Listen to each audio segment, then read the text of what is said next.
Are you cracking or ever straining when you're singing notes? Is it possible that you might be doing something incorrectly and might need a little bit of help to figure that out? I am here today to help you to strengthen your voice. So in this video, I'll give you 3 ways to strengthen your voice and get to know your voice better. And I will also be giving you 3 exercises that will help to prevent any of those nasty cracks or straining from occurring. So the first thing we're going to do is learn about your vocal registers. You actually have 3 vocal registers. You have a chest voice, you have, for the highest notes, head voice, and for the notes in between, we'll call that the bridge, or it could be the mixed voice. So if you're singing like this, you might be bringing your chest voice up too high. There's going to be a limit to how high your chest voice wants to go before it cracks or breaks. We want to make sure that we are aware of where each of our voices begin. If you're hesitant about going into your head voice, because some of my students, their head voice is the highest voice. It's like, oh, it's up here. And sometimes people don't like to go there when they're singing up on a high, powerful note, because they might go, and there might be some breathy, some sort of a voice up there that doesn't have the power. So we try to stay in the chest voice too long, and that's when we put a strain in the throat, and do like a lot of throat singing. So first of all, let's figure out your 3 registers. Your chest voice is your speaking voice, right? If I start to sing in my chest voice area, so this is where I'm speaking, and if I speak here and sing here, this is where I talk, and a little bit lower than I speak, that's definitely in my chest voice. I don't talk like Mickey Mouse, but if I did bring my voice up here, I'd be in my head voice. That's where your head voice is. For some people, the head voice isn't as strong as the chest voice, because think of it this way. You've been speaking every day, so it's like you've been going to the gym for the chest voice every single day, and you have strong muscle power here, but you hardly ever use your head voice. So it doesn't have the same power. So what we want to do to make your head voice stronger is we want to exercise it more. Same thing if you're right-handed and not left-handed, right? You have a predominant side, and that's making it hard for you to blend the low and the high, which causes some of the straining because we're using the wrong register for the wrong parts of the song. So your chest voice, we've determined that that's down here. We know that our head voice is up here. So how do we sing up in our head voice? Let's sound like an owl. Hoo, hoo. You should feel that up in your head now. So that is where we're gonna work your head voice. And what about that voice in between? We call that the mixed voice or the bridge. And that lives in the nasal cavity and up in the bridge of your nose and in your cheeks. I call it the bratty zone. It's where you would talk just slightly higher, right here, na na na na na na na na na na na na na na.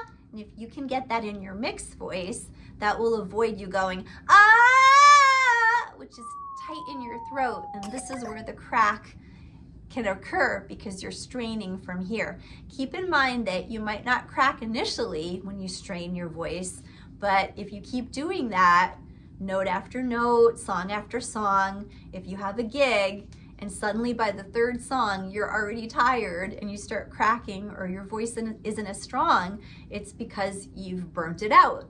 And we can only lean on this so long before it doesn't work anymore. We have our chest voice, we have our mixed voice for that zone in between, and then we have our head voice for the top. So we had to learn about those 3 voices. Now, how can I strengthen my head voice? Well, like I said, you're gonna go to the gym for the head voice. You're going to practice warm-ups in your head voice every day until it's as strong as can be. And if it's the opposite way and you're more of a classical singer than a pop singer, maybe your head voice is way more comfortable than your chest voice, and then you have to do this the opposite way.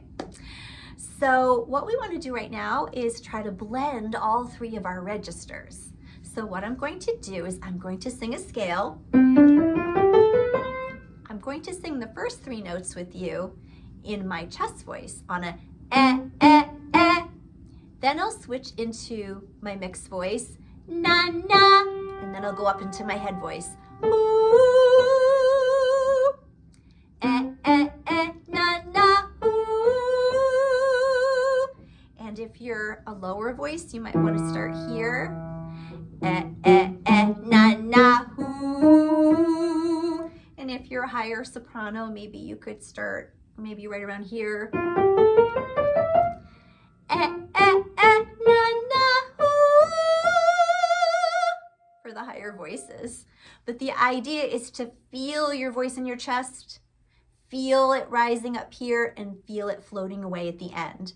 And now that you've done that, we'll try to blend the whole thing together on ah. Ah, ah, ah.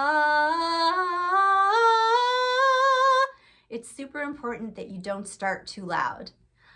We don't want to go, ah, because now it's hard to shift. Ah, there's going to be a little break point if you do that. So go easy on the bottom part, keeping in mind that we want the volume to be the same way all the way through. Ah, so you can keep working on that to smooth out any of the breaking. So now that we've learned about our 3 registers, we've learned not to drag our chest voice up too high, and we've learned how to blend them together, I want to give you these 3 exercises to practice. The first exercise is for your mixed voice, or that bridge in between. Na, na, na. Get as bratty as you can. Na, na, na. Na, na, na. Na, na, na.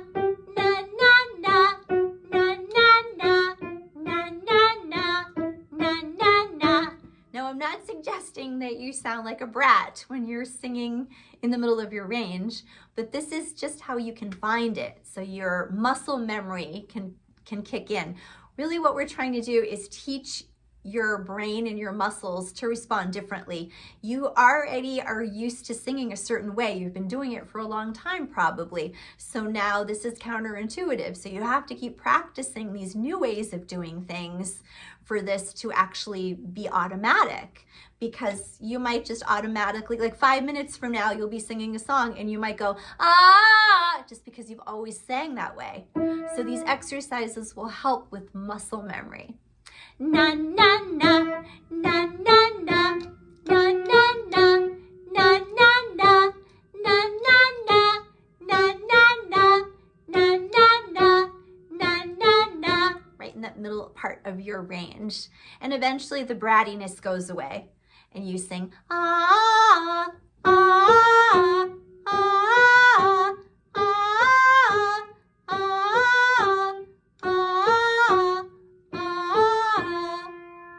Okay, so that's exercise number 1. Exercise number 2, we're gonna work your head voice a little bit. So we're gonna do this on a shoe. Shoo, shoo, like a sigh. Ah, like an owl. Hoo, shoo.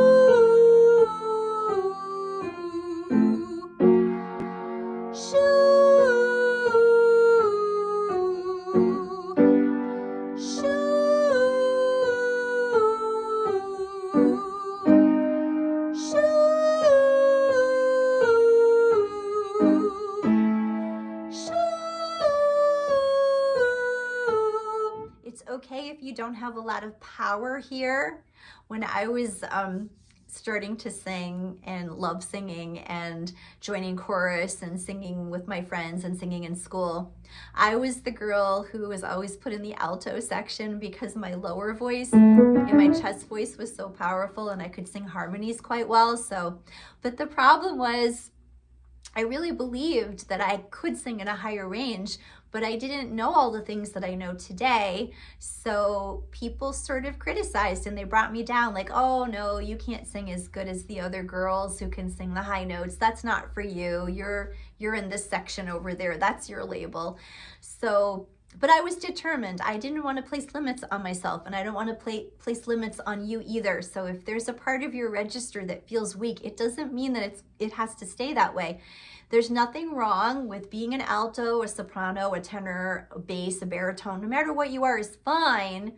But if you want to expand your range, why not? If it's already there, if it's possible to do it, why would we limit you? I don't want to limit your potential. That's why we're doing all this. So it might be a little breathy. I have a suspicion that if you're singing breathy in the upper range, you might not have good breath support. So this is a little bit of a bonus exercise for you guys. I want to make sure that you're breathing correctly. So you're taking a nice expanded breath, front and back. Everything's nice and expanded. And let's just take that breath and count to 5, and then we'll release that breath on a note for 5 seconds as well. Okay, so let's take that 5-second breath. And now release. Let all the air out. Don't leave any air in the tank. Let's do it again. And release. Now notice that if you do this and you release all the air all at once, you'll run out of breath. And this could be happening to you when you're singing up high too. If I go, shoo, I don't have any air left. So you have to pace yourself, know how far you're going, just like in the exercise. And take in your breath, but this time when you take in a breath for the exercise, take it all in all at once. Shoo! And see how much breath and control I have? I'm also using my abdominal muscles. Whoo! And I'm squeezing there too. And I have good posture. So I'm assuming when you're doing this with me that you've covered that in your previous experience. If not, this is really important. You have to stand on solid ground before you can expect to do anything else with singing. If you're standing on rocky ground, then the stability of all the other things you learn and the tips and the tricks, they don't work as well. It all starts with a good supported breath. This third exercise is just really fun. It takes a little bit of time to learn it, but it helps you to blend your registers and to let your voice do what it's supposed to do.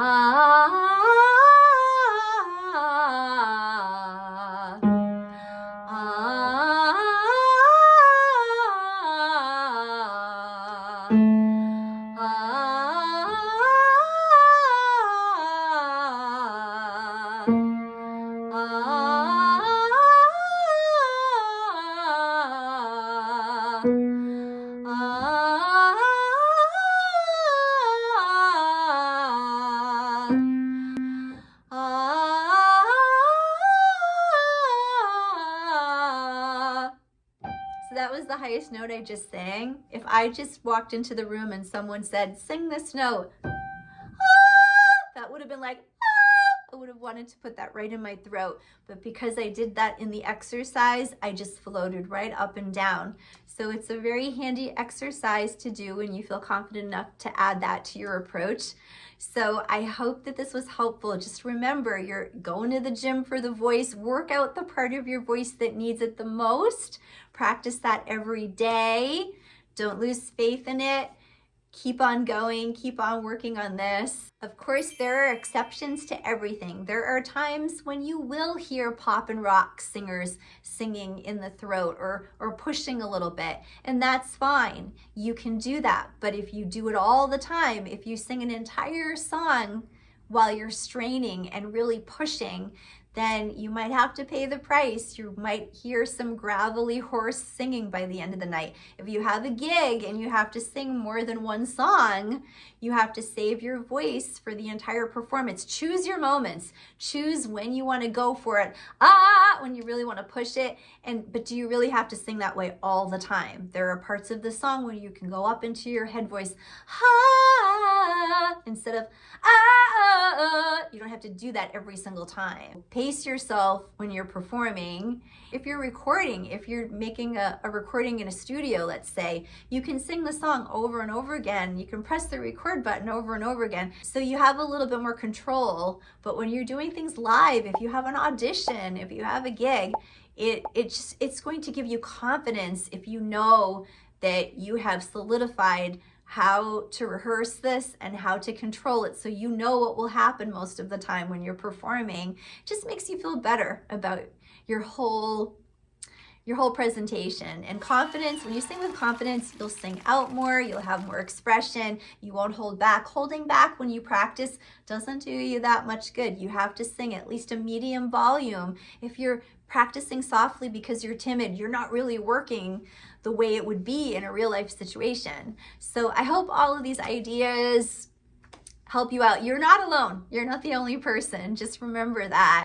If this resonated at all, please give me a thumbs up or subscribe if you'd like to see more of this content. You really, really make my day. Thank you.